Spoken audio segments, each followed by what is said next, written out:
Hey, what's going on, everybody? It is Gotham City Chronicles, episode 9. We are 9 episodes deep. Is that 9? Yeah, it is. Okay. Yeah, there it goes. There you go. There you go. Welcome to your favorite Batman show. We got our special guest, J Hood Creative, here with us, and my co-host, JP, as always. We're covering The Killing Joke today, the one-shot comic book, 1988.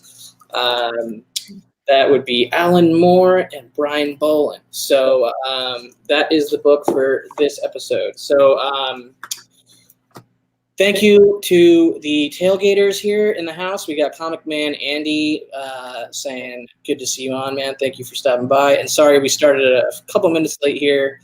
We had some audio issues. I hope they don't persist. But Rob Worst is in the house. He says, you guys kill me. Good one. Sharon in the house. Life with you YouTubers. Thank you for stopping by, Sharon. So yeah, guys, The Killing Joke. This should be an interesting episode. We've yet to dive into sort of books that we have mixed opinions on or possibly conflicting opinions on. So this will be a first for Gotham City Chronicles. So just a warning to everyone watching: if you don't like conflict, you might not like this episode, but hey, it's all fun. It's all fun. It's all friendly. It's all community talk. So another guy here. We got Mark Knapp 68 in the house. Robert says the audio sounds good. Okay, cool. So where should we start, guys? I know J Hood's got a bunch of things he wants to show. He over prepared. He was locking himself in his room with his syllabus and notes and statues of Joker. So. I mean, hey, Ruben Nieves in the house. Unruly Simeon's in the house. Sharon's like, I'm out because of the conflict. I was just kidding, Sharon. I'm just trying to soften the blow of JP's rant that he's been teasing all night. So you know, I guess I'll say quickly that this wasn't one of the first Batman stories I ever read. I think I probably caught on to this story later in the game. I read all the Frank Miller stuff earlier than this, but when JP and I were chatting backstage, he said that this was one of the first things that he read, right, or was recommended to him. It was one of when I first started buying comics and stuff. Yeah. It was the one that more so than Year One or any of the ones you think of, Dark Knight Returns back in the late 90s. This is the one everybody said if you're a Batman fan and if you like the universe, you have to read this book. And even then, I was not a big fan. What's up, Whitewell? Alex in the house. Well, we'll get into my on it and why I have those feelings, but yeah. So we'll get there. But so I probably hadn't read it in 20 years before this, almost. It was probably 99, 2000. And I think I read it 2 or 3 times because I kept trying to give it a chance. And then I finally just gave up on it and put it in a box. And I had never really looked at it until we were going to do this show. So Mr. Garrell in the house. What's up? Hey, Garrell.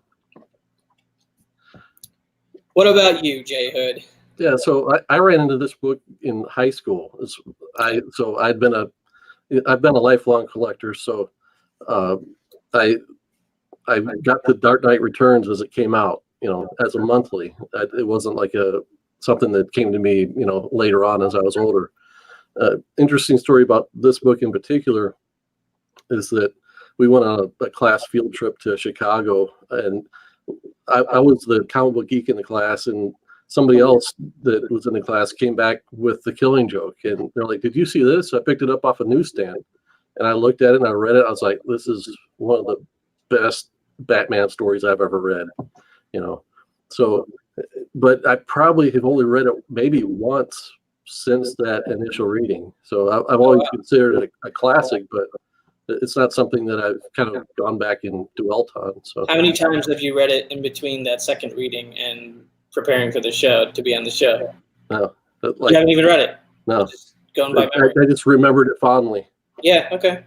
I'll admit I started. I think I was telling you earlier. I started trying to reread it, and I only got about halfway in. And really, all I needed to do was flip through the pages because I had read it probably 3 or 4 other times, and it's such a short book that I didn't quite really need a comprehensive additional read through.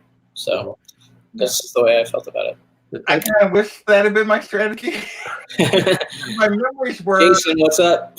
My memories of it was that I wasn't a big fan, that I didn't really understand the hype, but that I didn't like actively dislike it. Having reread it, I actively dislike it.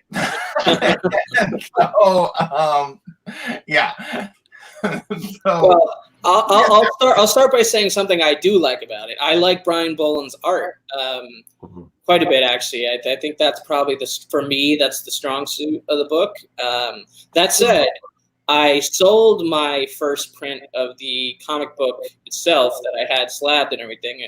It was a 9.6. Sold it to Comic Head 84, Kenny. So it's in the background of a lot of his videos, sitting on the piano. So I see it all the time. But that one used to be my copy. I no longer have a raw copy of any of the printings. What are there, like 13 or something printings? 14. Yeah, something crazy. And then the only copy that I currently have to reread or flip through is this thinner deluxe hardcover edition. This is the 17th printing of it. And this is the one that Brian Bolland recolored in 2008. So I actually don't have a way of maybe in the DC app. I don't know if the DC app has the original coloring. I would bet it doesn't.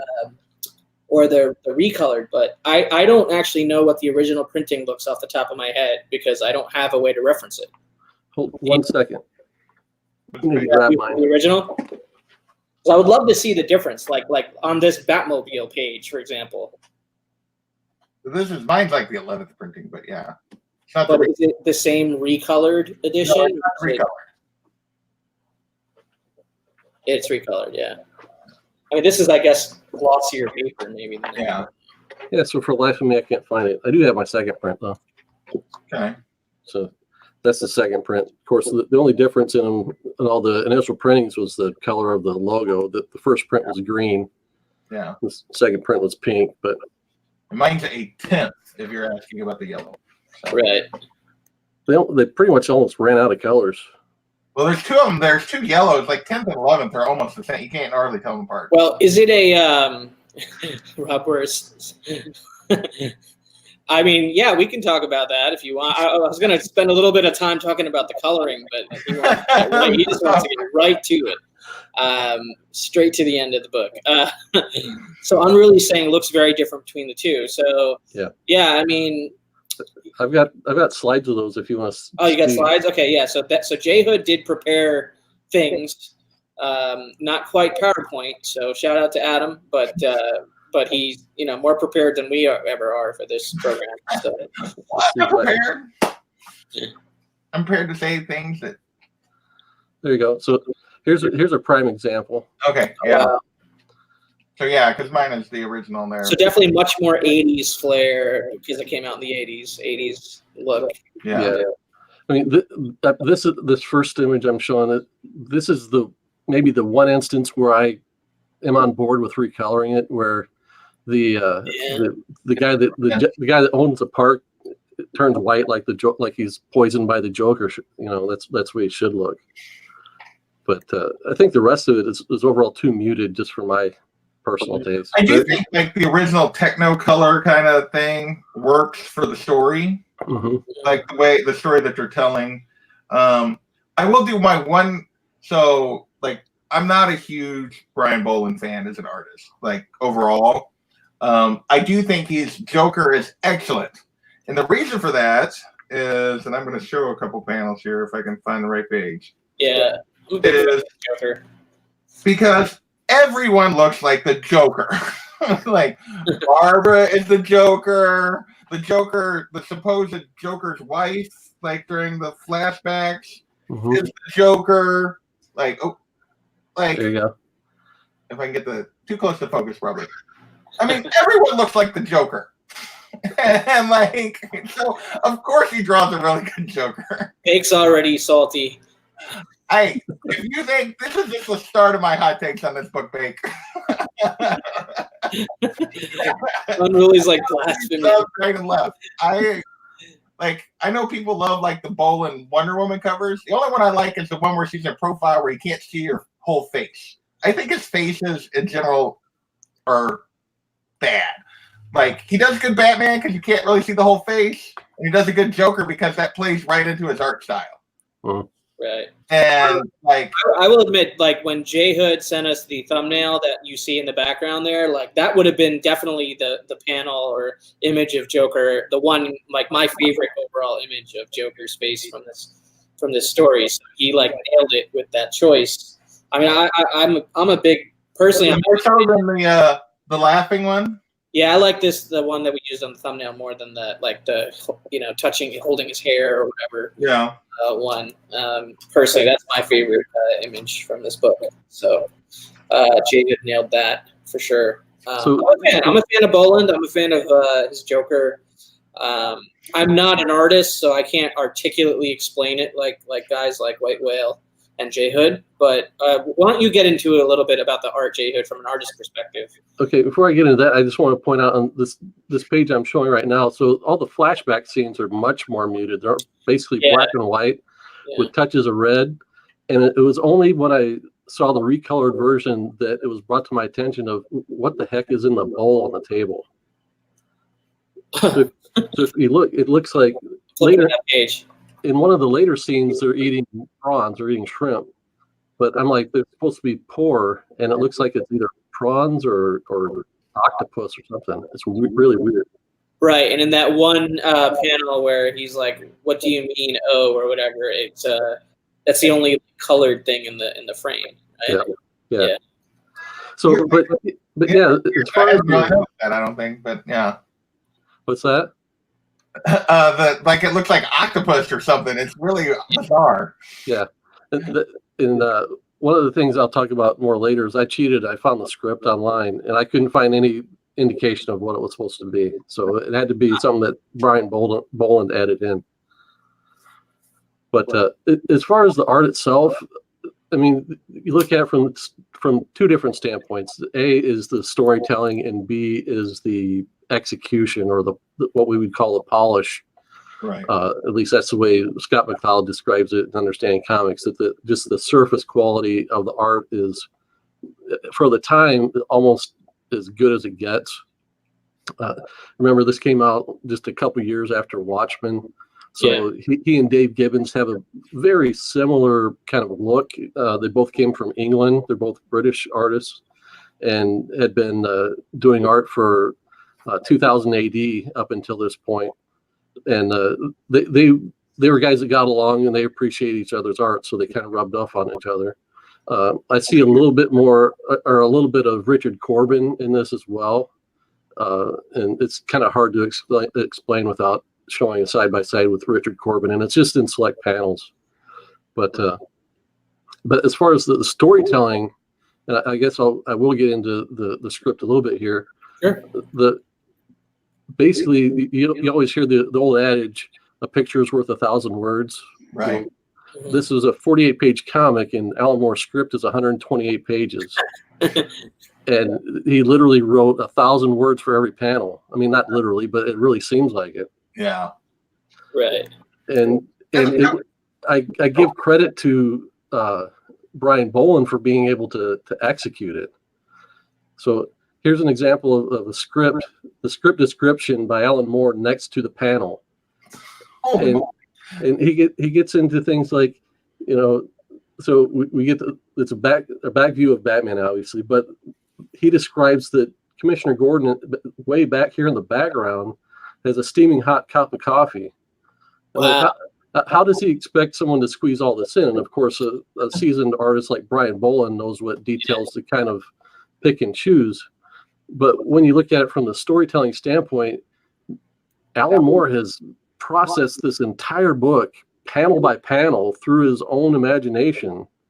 And there's very little of Brian Bolland adding much other than the things like the stuff on the table.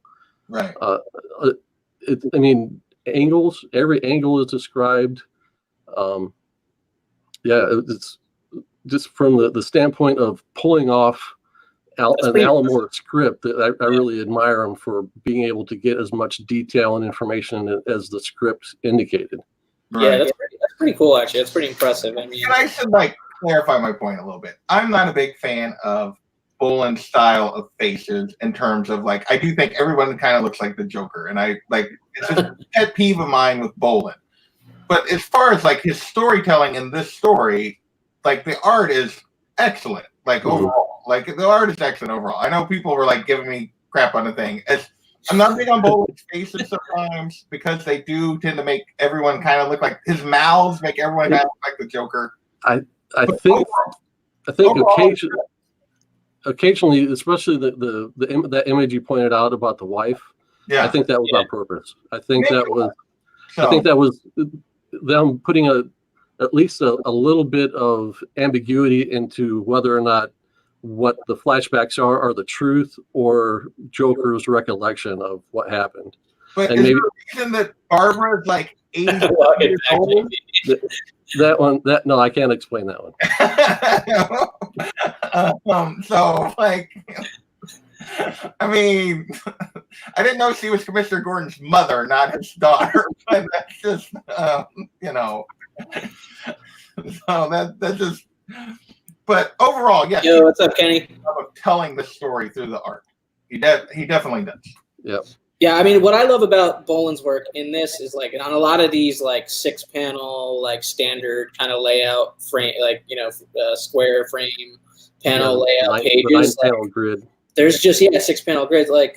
There's just so much background detail. I like just looking around in the scenes with Barbara Gordon and Jim Gordon in the apartment, just seeing oh, look at all these little bottles of alcohol. You know what I mean? In the background, there's just so much to kind of because I said, I almost did a reread just looking at the art, not reading the words on the page. I just looked at the art panel by panel, and I could kind of recall the story just based on that. So it was effective from an artistic storytelling standpoint, but also just from a Easter eggs and just I don't know, you can appreciate it by reviewing the story just from an art perspective. So that's what I appreciate about the way, I guess, that Bolland executed on all those words that Alan Moore wrote, planned out. I think it's interesting. It's something that gets lost in the hardcover reprintings is the fact that the kind of the way the Watchmen starts on the cover, really the Killing Joke starts on the inside front cover. Right. Yeah. With the raindrops, and it kind of from the front cover to panel 1 of the actual story. I'm gonna go solo on you so you can show some stuff. Sure. So again, there's the inside front cover, and the page turn. First panel is more water, water drops, and then of course it's one rainy night. So by the end of the story, you've got the scene that Rob wants to talk about, and then wraps around to more puddles. So I thought that was real interesting, and it once we get into that discussion, is that the OA right there on Heritage? Yeah.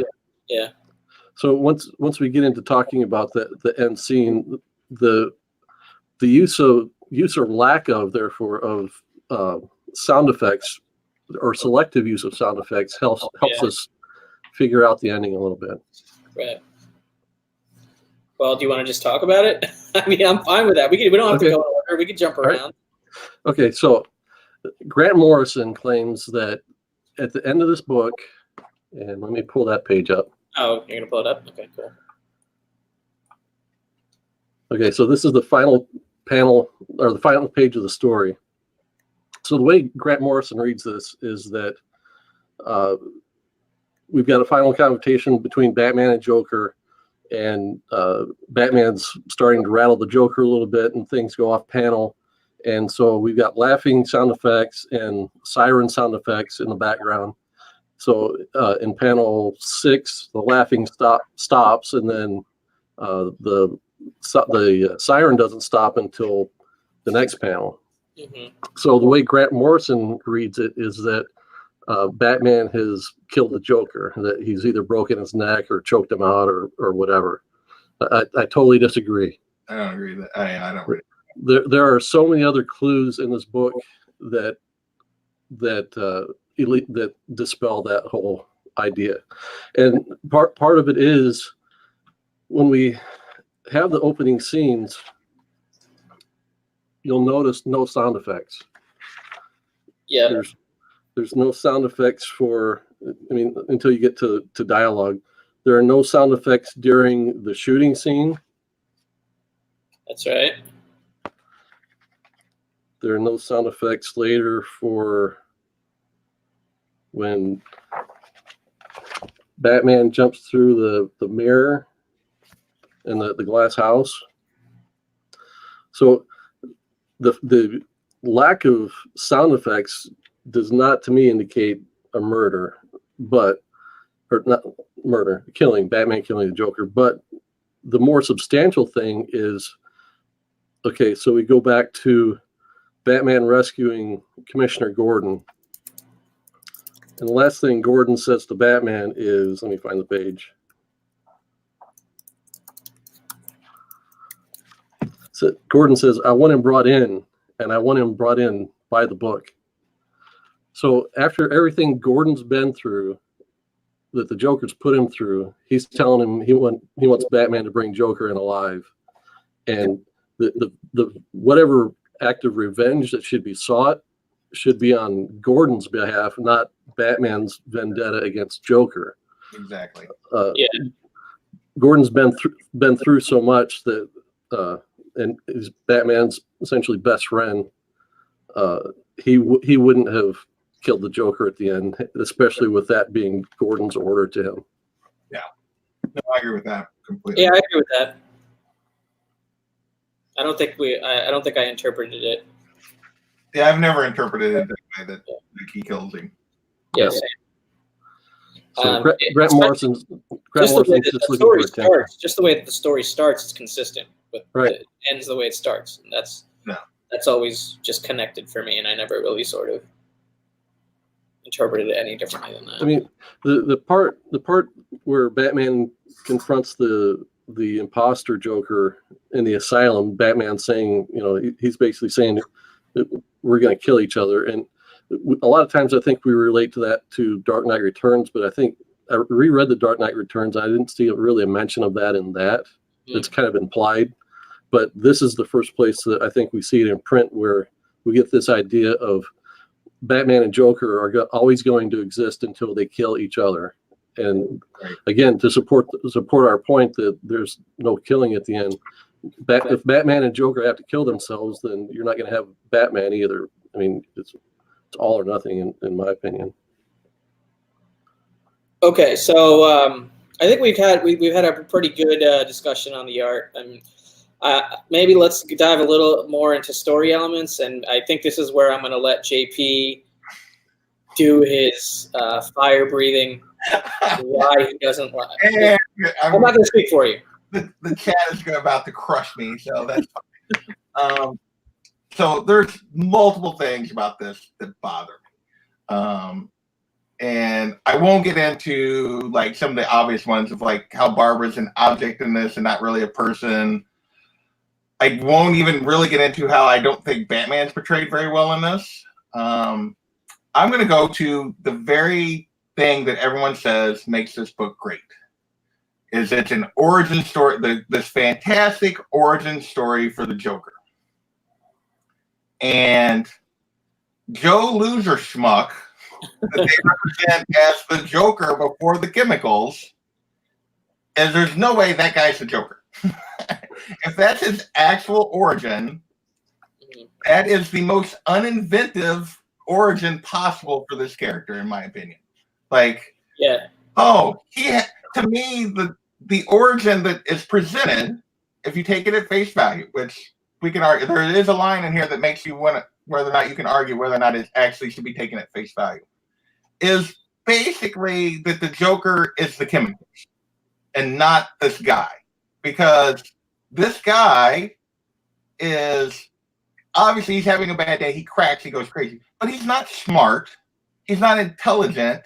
He's not crafty or any of these things. So you're saying the chemicals gave him all of that. Like, because when a guy like that goes crazy, he goes into a mall and shoots a whole bunch of people, and the cops immediately take him down, and he's done for. He either kills himself or he's done forever. He's not the Joker. Right. Joker, I mean, that's probably my number one reason why I'm not I have mixed feelings about this. I mean, there's also the Barbara Gordon thing, but for me, it's more about this is sort of portrayed in the comic book reader community / collector community as like the definitive Joker story, or like the best Joker story of all time, the definitive Joker origin story. And it's he's afraid of Batman for 2 seconds, falls into some acid, and then turns into the Joker. Like, to me, it's and I know you guys haven't seen the Joker movie, so we're not going to spend a ton of time on that.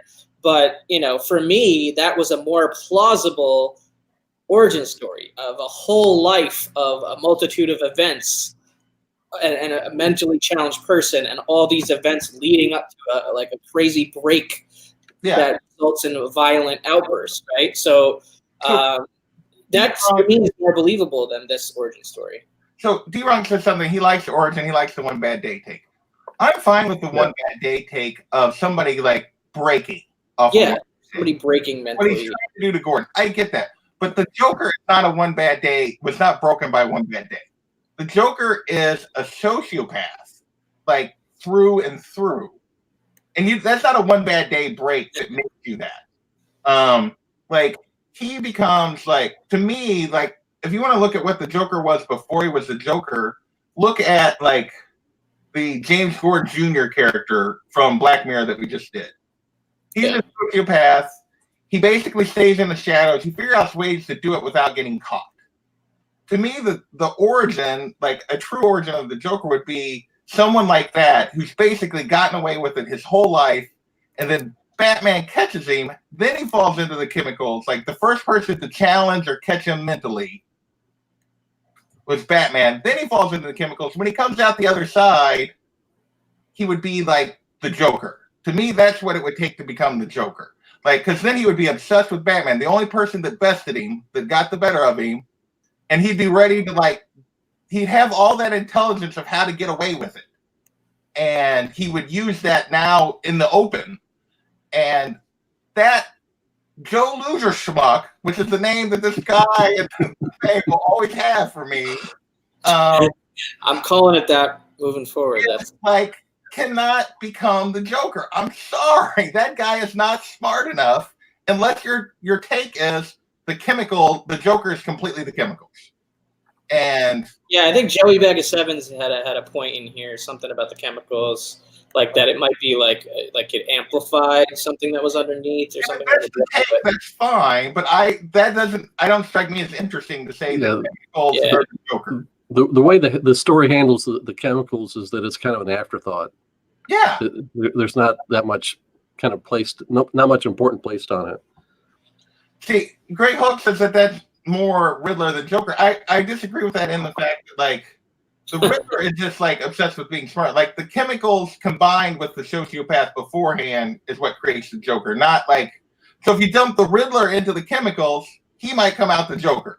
But not if that to me that's more of what it would take. Not just voicing my disagreement with Misexplained. Well, I haven't seen the new Joker movie,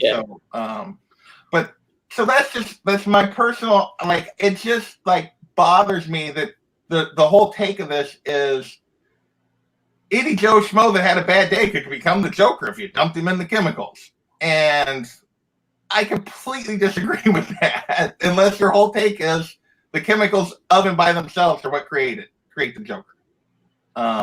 And that's what this is. Now, the one where you could go away from that, in terms is there is a line in here that he does say where the Joker talks about, maybe that's it. I got to find the panel exactly how he says it.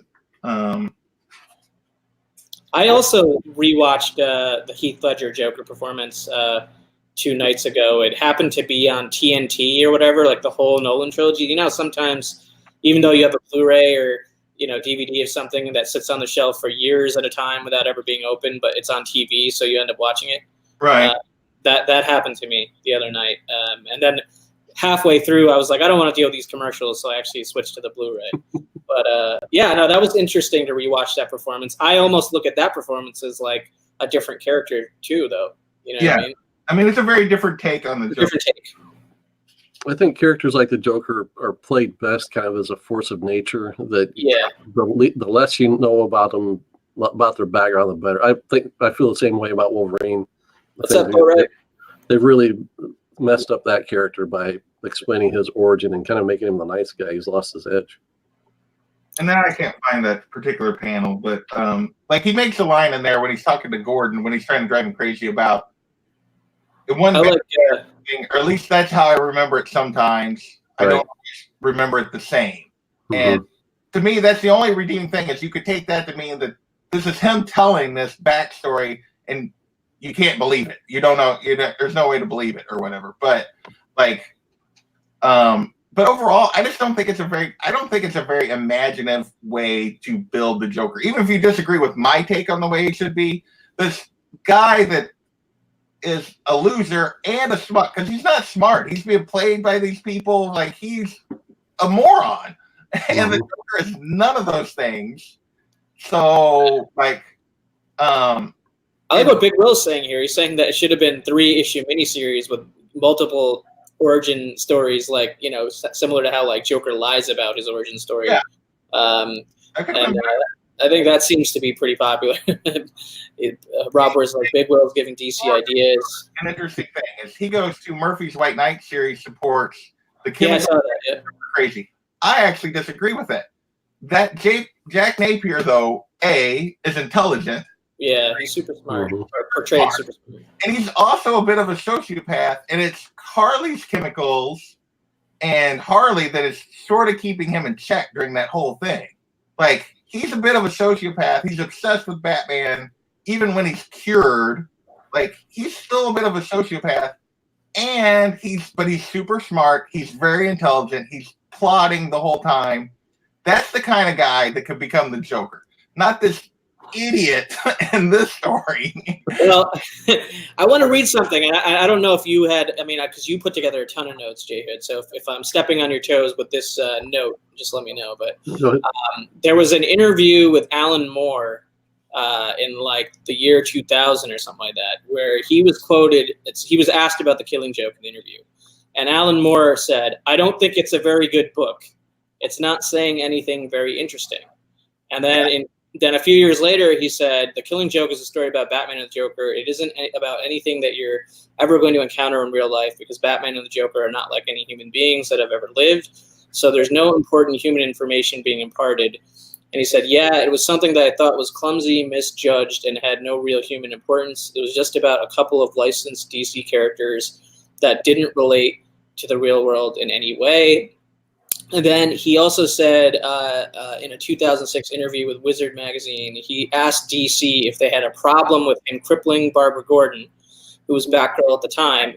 And he said he had spoke to Len Wein about it, who was the editor on the project at the time. I don't know if that's accurate or not, but according to him, it was. No, I've heard that. And then he said, "Yeah, okay, cripple the bitch." Yeah. And then he was like, "It was probably one of the areas where they should have reined me in, but they didn't."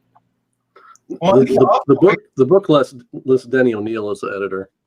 Yeah, that's what I thought, because based on what's in the book, but he was saying Len Wein, so he might have been publisher at the time or something like that. Maybe he was another executive there. And something that I've heard, and I don't know if he's backtracked on this or not, is like, I know like Bear Island recently read this for the first time, and he talked about like how rapey it is. Yeah, I remember that. Yeah. And he talked about like how rapey it is, and like basically what I've heard now, and I think he's actually walked this back like later, Alan Moore has, but I believe, like, I've heard that he has said, and I can't like documents that yes, that he raped her. Like that was part of the, if he could have showed it, he would have. Like DC wouldn't let him like show that part. It's like, but that was part of the images that he was showing with Gordon, was him raping her as well as everything else. And like the fact of the matter is, here's a big thing I have, a big complaint I have, not just about how they treat Barbara, but how Bruce and Gordon treat Barbara. because at the end of the story, when he saves him, and what the whole torture that Gordon's been through has been related to his daughter, and he asks no questions about did she survive, is she okay, nothing. Like I realize he's like go get him, but like the fact that he didn't even take 1 second to ask about her, like bothers me like a lot.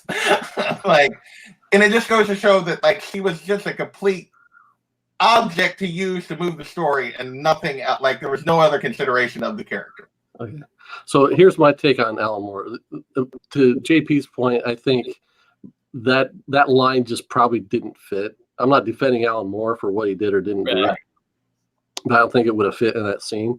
But I think Alan Moore he's got this habit. He's an old crotchety guy that doesn't like how his properties have been turned into other media. He's bitter, and he walks away from anything that, you know, where he feels he's lost rights or, you know, which to this point, he got screwed on The Watchmen. Yeah, definitely. The Killing Joke is actually Brian Bolland's idea to do a story about the Joker with Batman, and DC brought him over he did Camelot 3000, and then this was his next project, and asked him what he wanted to do, and he told him, and he said he wants Alan Moore to write it. So this wasn't an idea that Alan Moore brought to DC. It wasn't something that he was really that attached to, I don't think. Right. But I think he came in and did his job, you know, did it well. But as far as, you know, I was curious about the rape stuff. So that's part of the reason I looked up the script. I wanted to see, you know, was there any indication where he gave Brian Bolland hints of what was going on in the background to either Barbara or Gordon during the circus scene? And there was nothing in there indicating any of that other than Joker had taken her clothes off to take the photographs. That was all that was in the script. Yeah. So for Alan Moore to come forward now and say that's what he intended, I think he's just a bitter guy. And I do want to get to, like, people are talking about, you know, people have a question about how the whole Barbara thing, Oracle thing became canon, but I mean, I don't know if it was originally intended to or not, but I don't know if it was originally intended to or not. Here's my take. It's not that he does a horrible thing to Barbara that bothers me. Like, he's a horrible person. He's going to do horrible things. If something horrible happens to Barbara is not. I just don't like the way they handle it, as she's kind of just an afterthought, a secondary, like that it's not a big deal. Like, I really am bothered by the ending that Batman, like, not that Batman doesn't like kill him or beat him to a bloody pulp because Gordon told him not to. That I respect. I don't respect that he laughs with him. Right. Like, Batman never laughs at his jokes. It's a terrible joke. The Joker has just did horrible things to two people that are extremely important in his life, that are part of the Bat family, like sort of his best friend, like in Gordon, and a partner who's worked with for years, and his best friend's daughter, and he laughs at a bad joke. No.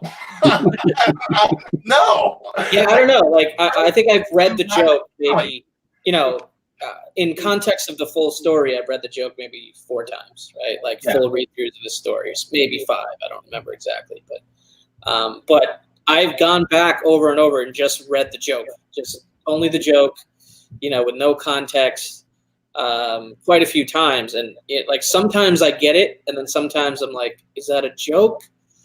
Yeah. Is it a metaphor? Like, I don't know. Like, I go back and forth on how I feel about the joke. I think at first I didn't necessarily get it.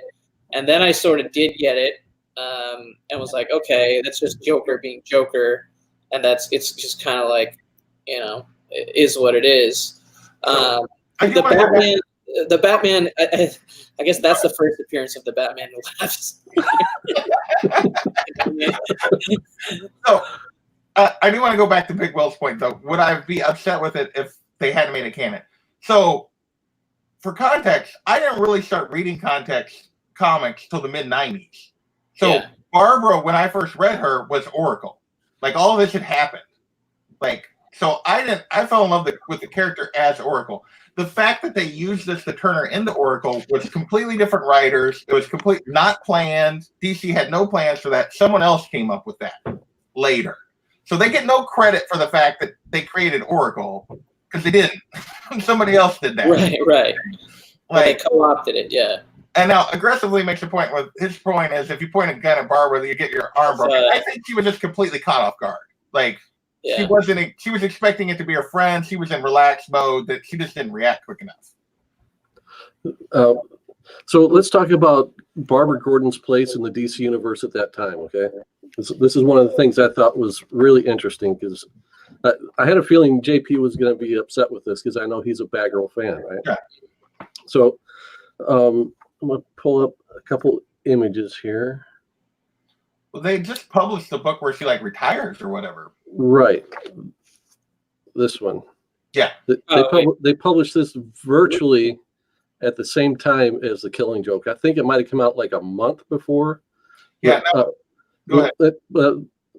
By the way, side note, bad things happen to people who get Mike Mignola covers, especially in Batman books. So here, let's share these images. Here are a couple of the last sightings of Barbara Gordon. So you're doing the screen share now? Yeah. So here's Detective 533. I thought this was kind of interesting that this particular book was where this kind of roles reversed. Gordon was the one in the hospital and Barbara's kind of having to watch what's going on. So we've got that, and that was December of '93. So that's 5 years before. And then we've got this one, a similar role. It's Barbara with her dad. And I believe this was right around the same time. Let's see if I've got it here. Yeah, it's 83 again. Yeah. So 5 years before The Killing Joke, this is how they're portraying Barbara in the comics. Right. She's not Batgirl. She appeared as Batgirl in Crisis on Infinite Earths. You can take me off screen share now if you want. Okay. So she had, going back 5 years before the publication of The Killing Joke, we had no Barbara Gordon as Batgirl. She was just Commissioner Gordon's daughter until Crisis, essentially. Yeah. And then she kind of came and went during that. So she was really off the radar. And I think that's one of the reasons they probably chose her as a character to do this too. No, and one of the questions that kind of came to my mind was, what if she was just Commissioner Gordon's daughter and was never Batgirl? I mean, it would affect us as fans of Batman and Batgirl a lot more differently. But I thought that was just an interesting question that kind of came to mind. I don't have an answer for myself, but I agree. And actually, like, you could make an argument that the character would maybe have faded completely away had this not happened to her. Like, you can make a strong argument that that's the case. That what happened in this book and the writers that came later used it to make her, to reestablish her in the comics more commonly, to make her a bigger part of the DC universe than she ever was before. That doesn't, that would be giving them credit though for what other people decided to do after what they did. But so again, I don't necessarily have a problem that terrible things happen to her in this comic. I do have a problem with the way they that she's just not given any. There's no real scene. There's no her character doesn't have any depth in the story. Like, there's no depth. There's no like if you didn't have prior stakes, like a personal connection with the character, like that doesn't get developed prior to that moment in the issue. It's just pure shock value, which somebody else made the point of. That's why this is like an iconic book, because of the shock value. I mean, I can understand that to some degree, because things that have epic kind of shock value tend to stand the test of time as far as pop culture. Like, look at something like Mortal Kombat in the video game industry or whatever. So that makes sense. But like, if we're just taking a step back and analyzing it, it's kind of weak character development. You know what I mean? Mm-hmm. And somebody's talking about the fact that like there's a conversation going on in chat about covers and like Yeah, I saw that. role that the cover played in the iconic status of this book. I think it played a big role. Mm-hmm. I think this For sure. I think this cover played a huge role in this book becoming what it ultimately became in terms of like being an icon. Because this cover is ridiculously good. Yeah. And for what the shock value, what happens in here. Yeah, when you think about it in the context of the story itself. Yeah, the cover, like in the context of the story, it is perfect. You could not have made a better cover for this book, I don't think. Yeah, I agree with that for sure. And it, you know, with the amount of printings that had gone through, it's just etched into like all the minds of comic book readers and collectors. Like it for sure is one of those iconic images. Like, and it's, you know, it's the Brian Bolland. It like, you know, it puts him in the Hall of Fame or whatever. Yeah. Before we get too far past this topic, just the collectability of Oracle, if you do a screen share.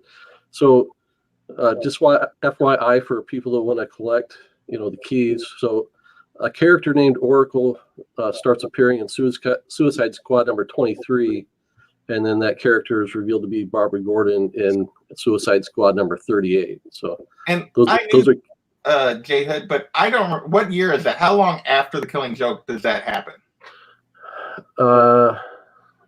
I believe the cover dates are 89 and 90. So almost not pretty quick then. Yeah, so the next year. Yeah. 18 months. Yep. Okay. I can remember for sure. I wasn't sure how quickly they actually did that. And so, okay. Yeah, that's a good question. I hadn't thought about that myself. Yeah, I knew it was in Suicide Squad, but I don't think I've ever actually come across those issues. I've never seen those issues anywhere in the wild. I've never tracked them down. I should at some point. They're on the list. Yeah, those would be good ones. Yeah. Yep. Yeah, I was looking a little bit at like the first print fair market value of a 9.8 right now, and it's like I think the fair market value is 170. It was last sold for 200 about 2 days ago on eBay. So it's kind of upticking, probably because of the movie. You know what I mean? And just how successful it's been. And some of the other prints, I think. But what's interesting is the first print. I think there's almost 7,000 or something graded by CGC. Yeah. And out of the first print slab by CGC, there are almost 3,000 9.8s and almost 2,000 9.6s, and there are a handful of 10.0s and 9.9s. There's 14 10.0s and 51 9.9. So I haven't seen any 10.0 sales. Like there's no sales. Nobody's selling that, probably. If somebody has one, I mean, they're obvious they exist. There's 14 10.0 first prints. So now would be the time, I would say, to sell it. If you have one. I don't know who you are. Joe 4771 says we're echoing. Oh, really? So, yeah, that's kind of why we went on a few minutes late, because we were dealing with a little bit of that earlier. And hopefully it's not too bad. I haven't noticed it too bad yet. So yeah, sorry about that, guys. I did notice something. Did you look at like the other prints? Yeah, I'd looked a little bit at some of the other prints. I think the second print has a fair market value of $80 for a 9.8 and $50 for a 9.6, but there's only there's less than 100 slabbed. Second. So like you get into some of these later prints, and I found this interesting because I was on Go Collect just looking at it just because I knew we were going to do this. Like 10th print or whatever, which is what mine is. There's only like a handful that are slabbed. The 10th print. But like a 9.8 of it went for $200.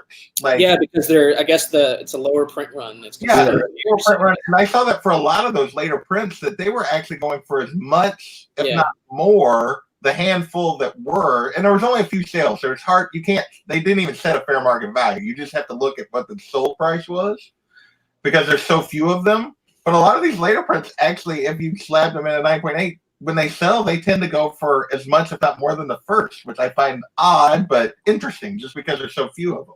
Yeah, I mean, it's that whole that happens a lot in the modern comic book market, especially if it's a key book. Like if you have a second or third print of a first appearance of a newer character or whatever, that book spikes, right?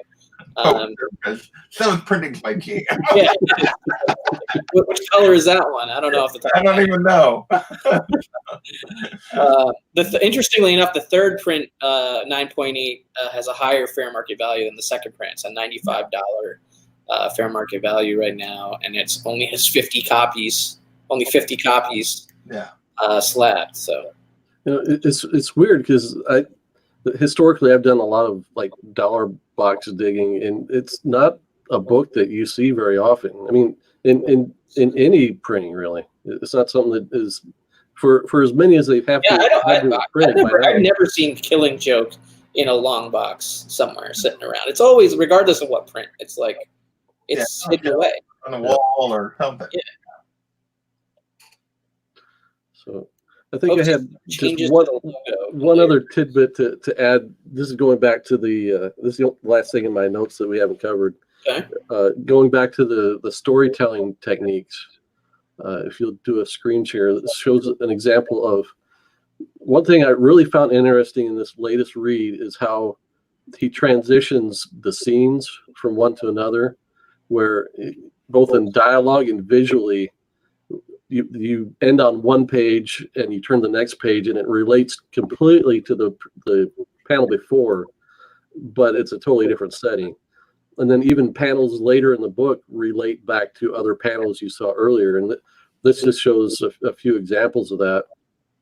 Where the Joker flashback, going from the Joker to the flashback, the posing of the figure is completely the same. The lighting's real similar. Yeah. Then they did the same thing later on, going from the scene in the hospital with Barbara to the circus area scene. Yeah. Or the amusement park scene where they're starting to disrobe Jim Gordon. And virtually every scene in the book is like this if you look for it. It's just really interesting. That is good. And Biggie, if you were here for most of the discussion, you would know that is not the main reason I don't like it. But, so I think he's just messing with you. I'm sure he probably is. So, Misexplained was lucky enough to get it in a long box. Nice. That's cool. I found my second print for $5 somewhere. So I no longer have a copy of The Killing Joke. I sold all my copies. I sold my first print, 9.6, to Comic Hit 84. That was my last one that I had.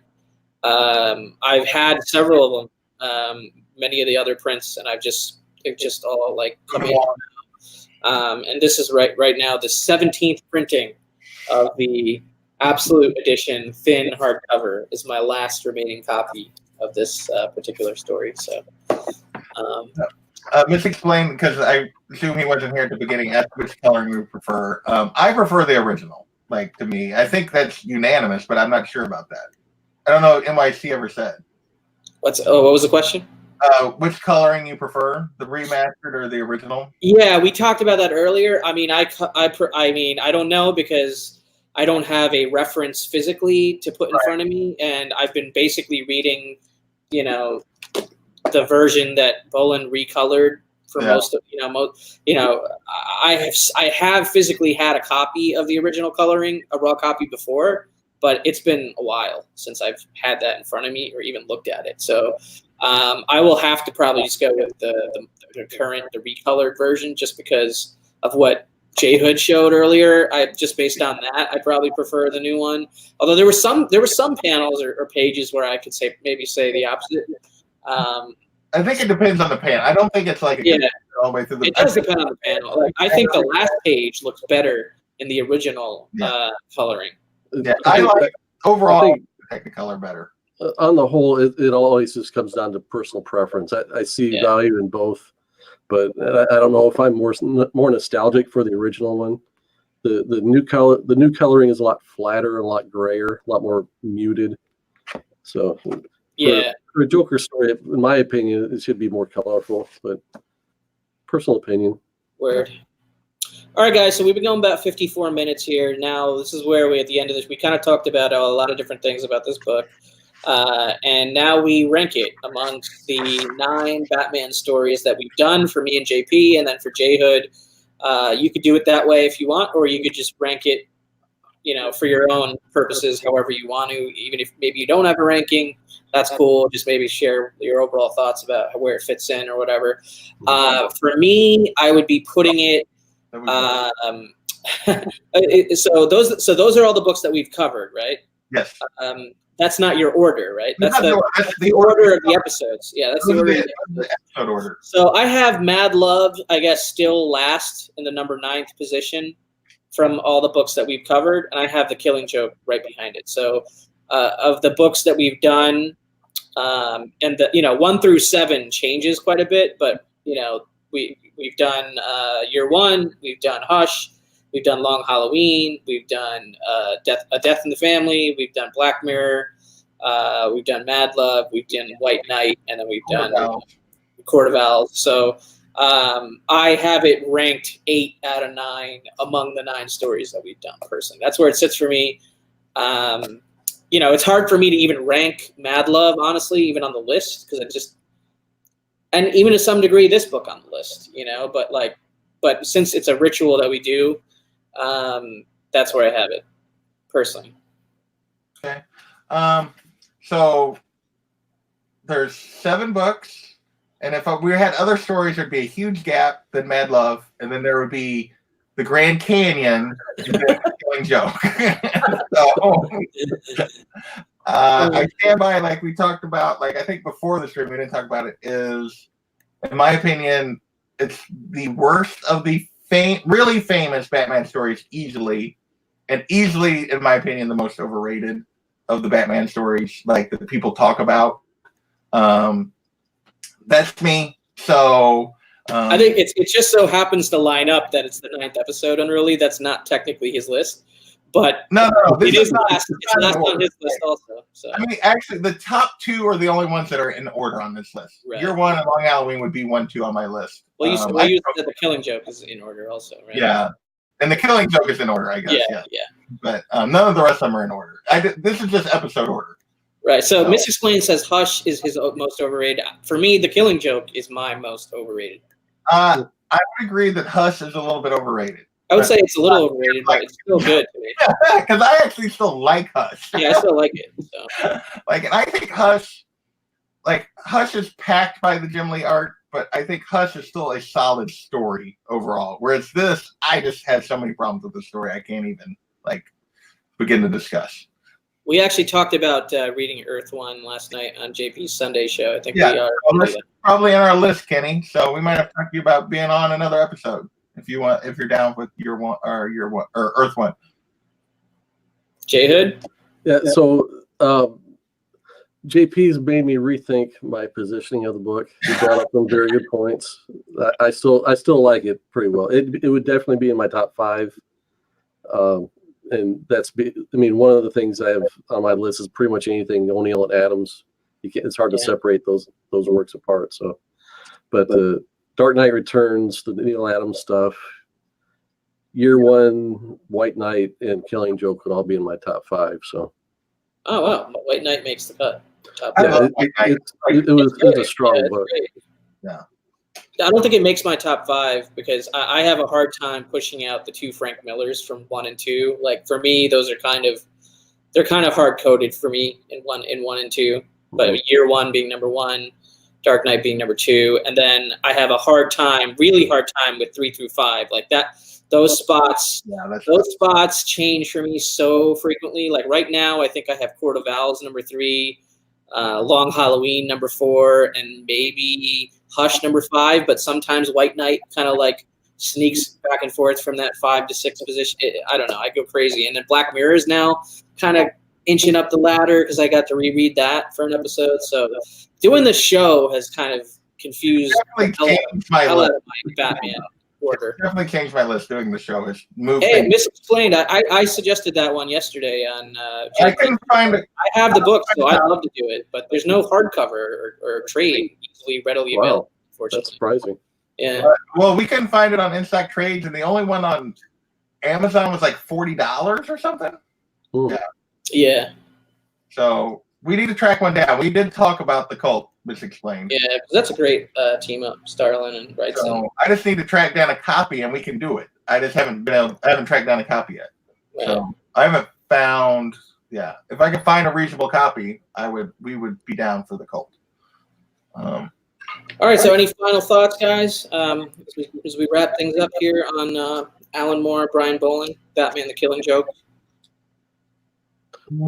That made myself clear. I felt like I didn't get too bad, but I think I made myself clear. And look, I mean, this is all just our personal opinions. Yeah, I mean, everybody reads stuff differently. I don't like, I'm not trying necessarily to influence anybody. We're just talking about the story, and I just telling you guys what I think. And yeah, honestly, let's say I never read a Batman comic book, and this was the first one I ever read, it might mean a lot more to me. Mm-hmm. You know what I mean? But for me, those ended up being Year One and Dark Knight Returns. You know what I mean? And those were some of the first Batman books that I ever read. So, and they just happen to be some of the greatest ones ever written. And drawn. So, so for me, it's hard to budge on those. Well, so if somebody was talking negatively about those books, I would disagree.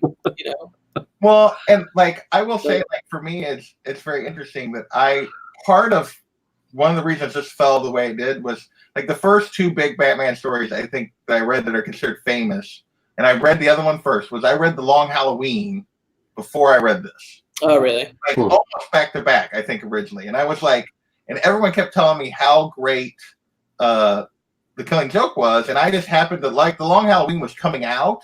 And like I caught it right at the end, and as soon as the trade came out, I got it. And like I was like, "This is really good." That's not. We have not done Nightfall yet, George. That's another one that we've been. D-Rock was the other person that I couldn't remember last night who brought up Nightfall. So if you want to do that one, we'd be more than willing to have you on for that one. Yeah. What were your feelings on the art in Long Halloween, JP? What? What were your feelings on the art in Long Halloween? Overall, I'm not a huge Tim Sale fan. I do think it works for that story very well. Like I love Tim Sale because it reminds me of I feel similarly about Tim Sale as I do about Brian Bolland. Like I'm not a huge fan overall of the style, but I think it works fantastic for this book. Other than those two panels we talked about, like overall, I think that his style works fantastic for this book. I think the same thing about Tim Sale for The Long Halloween. Like it just goes with the story so well that Tim Sale in other places, I'm not a huge fan most of the time. I got to meet him at New York Comic Con and look through his original art pages, and like there was this. I don't remember what book it was the cover to, but it was a Batman and Catwoman on the cover of some book that he did. And I was like a hair trigger away from just like dropping money on it, but I walked away. But his representative then pulled out this like prelim version, like a miniature, prelim drawing of the same cover for much cheaper. I almost bought that instead, but then I was like, I would always feel like I didn't get like the real one or whatever. Now I gotta walk away. So yeah. I think I'm a victim of having watched Tim Sale as an early artist. Yeah, that influenced me kind of negatively towards him, but some of it. I guess there are different panels I like of his, but generally I don't like the style terribly well. But yeah, he's a good storyteller though, and like some of his rendering work. But Chris Barrett with the bombs, trolling. He's just trolling. All right. Well, I think on that note, we will end the show. I was almost going to try to get into a speculative debate with you guys because like you've seen what DC is doing with Harleen right now and sort of rewriting the origin of Harley Quinn and I don't know if that means they're retconning Mad Love or they're just here's a different interpretation. Wonder if they'll do that with this. You know what I mean? Like future DC Black Label series where some other big writer of today takes on the 2020 or 2021 version of the Joker origin story. What is the three Jokers supposed to be? Like That's a good question. Supposed to be like that there's actually 3 guys and 3 origins, and are they? I mean, I don't know. Are they going to get into any of that? I wonder. I don't know. Yeah, that'll be interesting to see. Thank you, Mr. Klein. I appreciate that. Yes, thanks, Jason. We appreciate you. Oh yes, I don't mind the magazine. I don't either. I like the magazine size. And Daredevil Yellow. Yes, Barrett. Those are actually. I have read the Spider-Man Blue. I've never read the Daredevil Yellow. What's up, Stephen Oates? Thanks for stopping by. We're about to wrap up here, but thanks everybody for supporting. We had a solid crew here the whole show. So thank you, Jake. This was awesome. You did great. Yeah, Jay, you killed it, man. You brought a lot of knowledge, a lot of depth, a lot of insights to the artwork that we would have never freaking dug up. So it's been fun. It's my pleasure. Thanks for having me on. Yeah, we'll get you back on sometime. We'll find another one. Hey, what's up, Comic Art Talk? Batman fan from way back. So yeah. So. All right, guys. Thanks everybody for tuning in. If you just stopping by here at the end, catch the replay.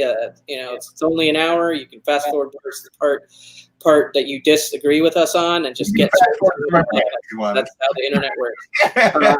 We'll catch you guys on the next episode where we're doing something Batman related. Yeah, we haven't for sure locked in yet. So. Later, everybody. See ya. Bye. Bye.